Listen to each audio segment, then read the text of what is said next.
ते घरी साड्याच असतात म्हणून साडीच Dress घालायला नाही तुला? लागते. नाही ना. ड्रेस घाली जायचं ना मग. मग तुमचं घर कुठं आहे? आम्ही ते काय तिकडे राहतात ते फक्त घर. ते तिकडे आहे का? हा मला माहितच नाही, पण तू इकडे दररोज असते का म्हशीगड? हा मी पण रोजच यावं लागतंय मला हा मग का? काय. कॉलेजला नाही जात का? कशाचं कॉलेज? सोडून दिलं का? हा भारी आहे राव. मग लग्नाचा काय विचार आहे का नाही? काय भारी. ते कॉलेजला जात नाही म्हणून भारीच आहे ना म्हशी वळायचं काम.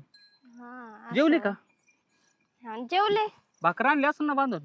नाही नाही जेवून आले मी. घरूनच जेवण आले? सकाळी जेवते मी 9लाच. हा का? मग हा. दुपारच्याला नाही आणलं? आणि दुपारी परत खाईन 4 वाजता परत खाईन. हा. तुला भाऊ बहीण किती घ्या? मला हाय एक भाऊ.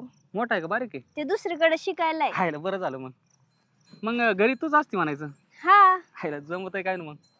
अरे ही म्हैस जरा डेंजरच दिसते हा. तुझ्यासारखी नाही पण तू चांगली हा. हा ही म्हैस बघ